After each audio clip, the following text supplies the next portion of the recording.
आज हम लोग पेशी के विषय में स्टूडेंट समझेंगे। अब ये पेशियां कितनी प्रकार की होती हैं, पहले पेशियों का निर्माण कैसे होता है।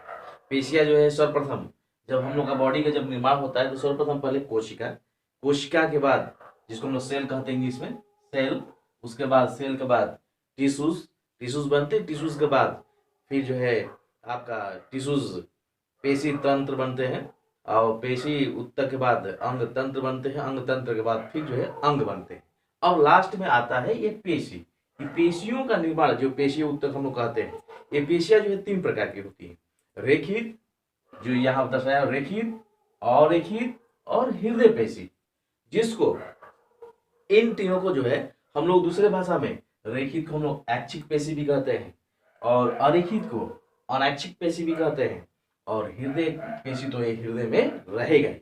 अब थोड़ा तीनों के वर्ग समझ लेते हैं। रेखित पेशी उसे कहेंगे जो हम लोग के इच्छा के अनुसार जो पेशी कार्य करती होंगी उसे हम लोग रेखित पेशी कहेंगे, और जो हमारे इच्छा के अनुसार जो कार्य नहीं करती होंगी उसे हम लोग अरेखित पेशी कहेंगे, और जो हमारे जीवन पर्यंत जो वर्क करते रहेंगे उसे हम लोग हृदय पेशी कहते हैं, जो हम लोग के हृदय में पाया जाता है।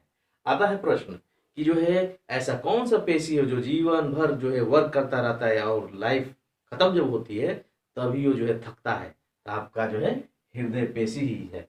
और आता है प्रश्न कि ऐसी कौन सी पेशी है जो हमारे इच्छा के अनुसार कार्य करती रहती है, ये हमारी रेखित पेशी होती है। जैसे मान लीजिए, अब मान लो क्या हमें किताब कोई उठाना है, किताब उठाने के लिए हम लोग हाथ पर उठाएंगे, हाथ पर ले जाएंगे तो ले जाकर फिर हमने अपनी इच्छा के अनुसार किताब उठाए, फिर उसे हम लोग रख दिए।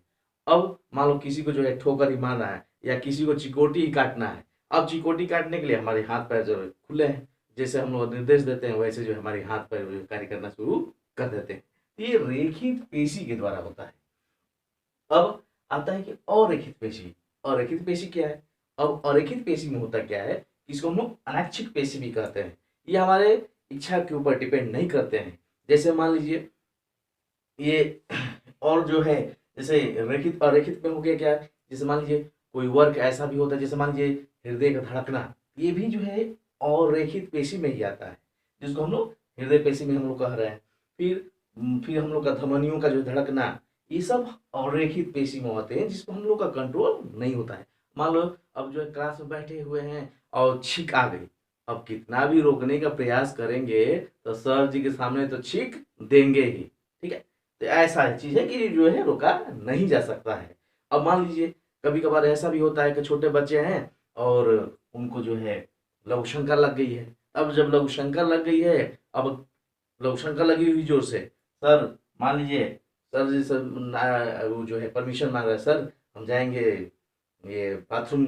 अब सर कितना भी माना करेंगे तो लड़का मानने वाला नहीं है, इसलिए उस पेशी में भी अरेखित पेशियां होती है, वो ज्यादा रोक दिया जाए तो बच्चे क्लास में ही उत्सर्जन कर देते हैं, ऐसा होता है। और हृदय पेशी तो जीवन पर्यंत ही अपना वर्क करता रहता है। इसके अतिरिक्त अब ये समझते हैं दोस्तों कि इसमें पेशी हमारे बॉडी में होती कितना है।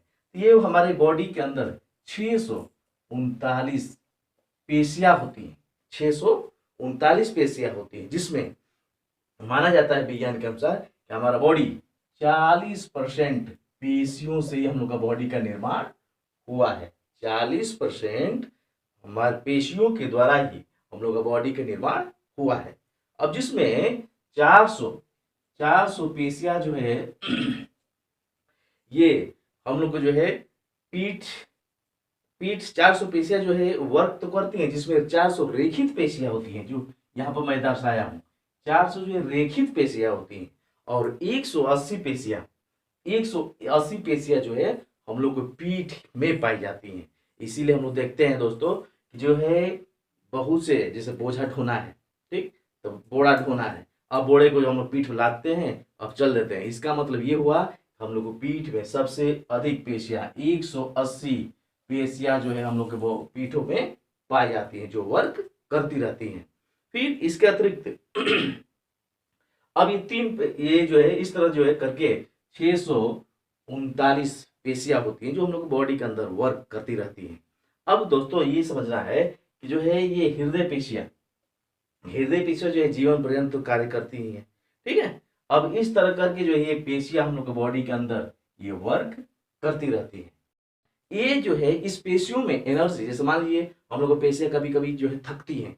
अब जैसे मान लीजिए कोई वर्क कर रहे हैं और थक रही हैं, अब उनको उन पेशियों को एनर्जी मिलता कहाँ से है? अब होता क्या है कि इसमें हम लोग बॉडी के अंदर एटीपी एटीपी के रूप में हम लोग को एनर्जी इकट्ठा रहता है। अब वो इकट्ठा जब रहता है एटीपी के रूप में, जिसको हम लोग एडिनोसिन ट्राइफॉस्फेट कहते हैं, ये बॉडी के अंदर रहते हैं। जैसे मान लीजिए कुछ महिलाएं ऐसी होती हैं, जैसे मान लीजिए कोई व्रत कर ली, ठीक है, व्रत कर ली हैं, अब व्रत करके जो है 1 दिन 2 दिन जो है उपवास कर लेती हैं। उपवास करने के बाद अब 1 2 दिन उपवास के लिए कुछ भोजन वोजन की नहीं, अब वो श्रेय किसको देती हैं कि अपने देवी देवताओं को जो है श्रेय देती हैं। हमारे देवी माँ के वजह से जो है हम लोग को भूख प्यास नहीं लगा, जबकि हम लोग बॉडी के अंदर ही सभी देवी देवताओं का जो गुण मौजूद है, जिसको हम लोग एटीपी के रूप में एनर्जी मौजूद होता है। और यही एटीपी धीरे धीरे हम लोग का बॉडी को जब भोजन मान लीजिए उपवास कर लेते हैं, तो वो एटीपी ही एडीपी में कन्वर्ट होता रहता है और पूरे बॉडी को फिर मतलब पेशी को ये एनर्जी मिलती रहती है। ठीक है दोस्तों, इस तरह जो है ये हमारे बॉडी के अंदर ही देवी देवता सब मौजूद है, लेकिन अनपढ़ी होने की वजह से हमारे गाँव के महिलाएं जो है इस देवी देवताओं को जो है श्रेय दे देती हैं कि जो हम लोग व्रत कर लिए हैं और जिसके वजह से जो है हम लोग को भूख प्यास देवी भाई हम लोग पे मारती है। ठीक है, आपको थोड़ा वीडियो पसंद आई हो तो थोड़ा लाइक करिए, सब्सक्राइब करिए और बच्चों अपने अपने संगी दोस्तों में भी थोड़ा शेयर करिए।